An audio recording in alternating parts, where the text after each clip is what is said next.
네, 안녕하세요. 부동산 PD 남승현입니다. 제가 4월에는 일본, 한국을 거의 반 이상을 다녀온 것 같아요. 예, 역시 캘리포니아에 오니까 참 좋습니다. 정말 편안하고 좋은 것 같아요. 날씨도 좋고. 그리고 하나 축하받을 일이 생겼습니다. 제가 딱 와서 보니까요. 5월을 시작을 하면서 누적 조회수 100만이 넘었습니다. 축하해 주세요. 감사합니다. 네, 그리고 제가 이제 어떤 일을 하는지 모르시는 분들도 가끔 계셔서 제 소개를 잠깐 드리면요.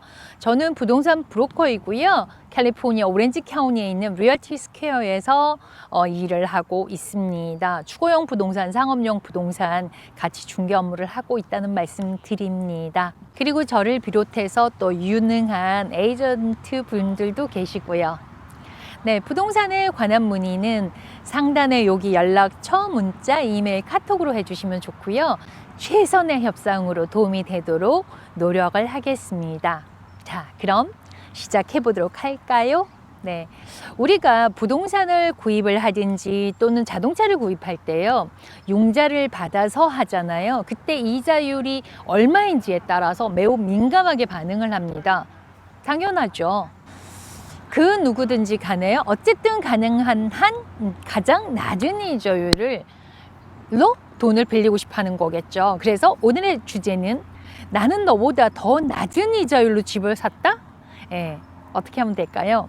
네, 작은 금액에서는 이자율 차이가 크게 나지 않을 수 있지만 큰 금액이 되는 부동산에서는 이자율 차이가 페이먼트에도 상당한 차이를 보이기 때문에 매우 중요한 역할을 하게 된다는 거 다 아실 겁니다. 주택 융자에서는요, add on이란 단어를 자주 씁니다.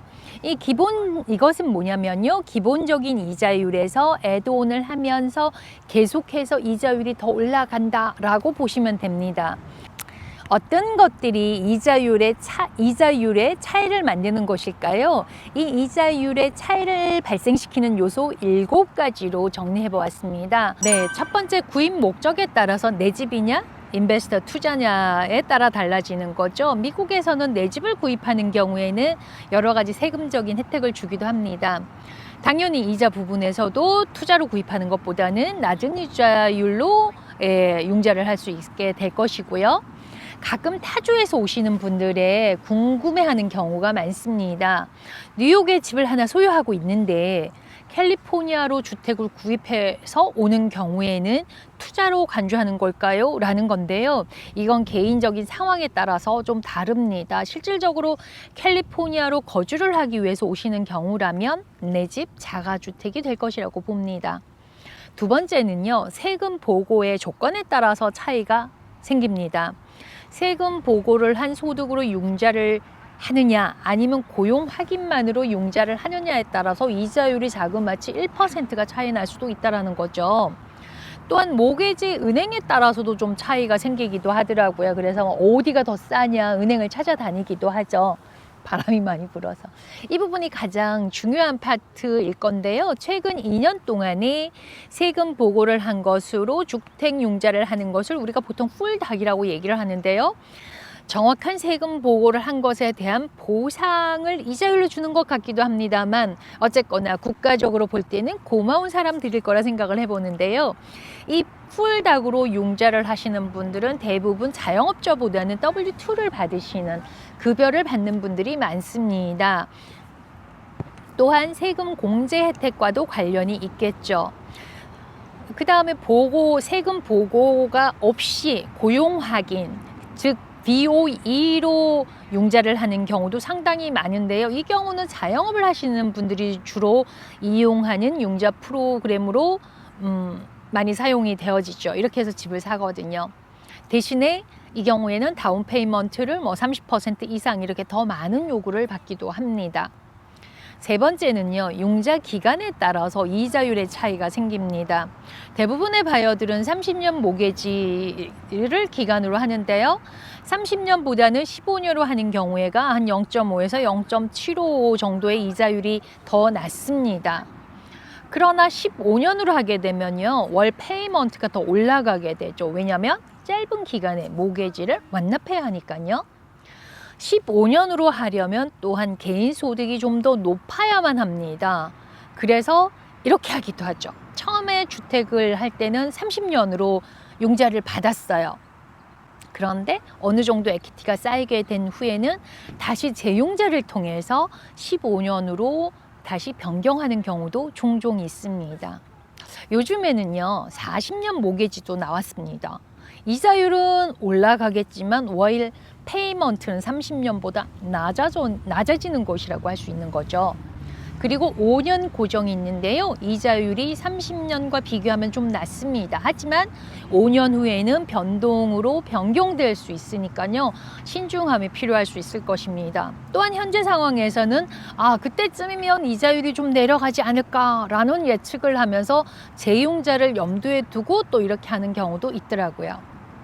네 번째, 융자 금액에 따라서 론 어마운트에 따라서 이자율의 차이가 생깁니다.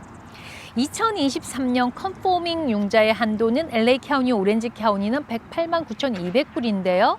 리버사이드 카운티는 72만 6,200불입니다. 이렇게 컨포밍 한도 금액은 매년 상향 조정이 되고 있고요. 각 카운티마다 좀 다릅니다. 그러면 2022년에는요. 97만 800불이었는데요. 11만 8,400불이 더 올라간 거예요. 이 금액보다 만약에 더 높은 융자금을 필요로 한다면 전보 융자를 받아서 구매를 하실 수가 있습니다.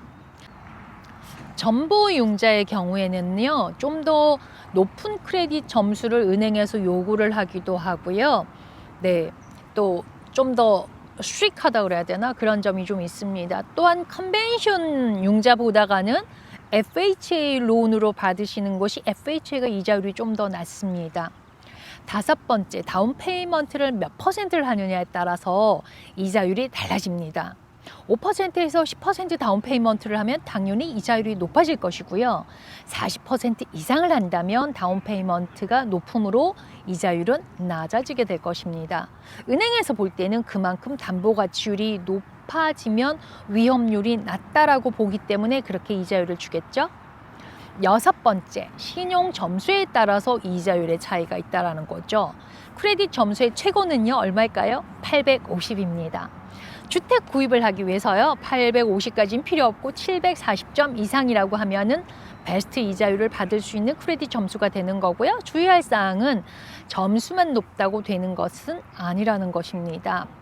크레딧 히스토리도 중요하게 작용을 한다라는 거죠. 완전 무결하게 800점인데 크레딧 라인이 단 한 개뿐이라면 모게지 은행에서는 신용도를 판단하기 어렵다고 볼 수도 있기 때문입니다. 그래서 주택융자를 하시기 위해서는 적어도 3개 정도의 크레딧 라인을 만드시는 것이 좋습니다. 일곱 번째, 마지막입니다. 외국인일 경우에도 주택담보대출을 받을 수가 있죠. 그래서 이자율 차이가 있습니다. 주택융자는 개인의 신용도와 주택의 담보가치를 토대로 융자를 하는 것인데요. 외국인의 경우에는 신용도를 측정할 수가 없기 때문에 당연히 비싼 이자율을 요청할 수밖에 없습니다. 그럼에도 주택 가격의 30-40%만 다운 페이먼트를 한다면 주택을 구매를 할 수 있다는 것은 매우 매력적이라고 할 수 있을 것 같습니다. 자, 그러면 가장 낮은 이자율로 주택 구매를 하기 위해서는 내 집으로 구입을 하셔야 되고요. 융자 기간은 짧게, 세금 보고 소득은 높아야 될 것이고요.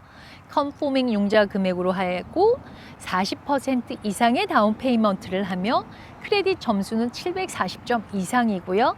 싱글 하우스를 구입하는 것입니다. 당연히 외국인은 아닌 걸로 보시고요.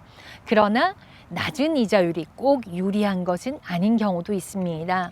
개개인의 사정에 따라서요, 그것도 다르게 나타나기도 하거든요. 그래서 맞춤 서비스가 필요하다라고 하기도 합니다. 그리고 제가 이제 매주 이렇게 영상을 올릴 때마다 제일 마지막 쪽에 이번 주에 추천 매물을 좀 올려드리려고 합니다. 네, 그래서 궁금하신 지역이 있으시면 댓글이나 이메일로 보내주시면요, 제가 좀 업데이트를 하도록 하겠습니다. 네, 오늘 준비한 내용은 여기까지입니다. 아직도 구독자가 아니시라면 구독, 좋아요, 알림 설정 클릭 해주시면 감사하겠습니다. 예, 부동산 PD 남승연이었습니다. 감사합니다.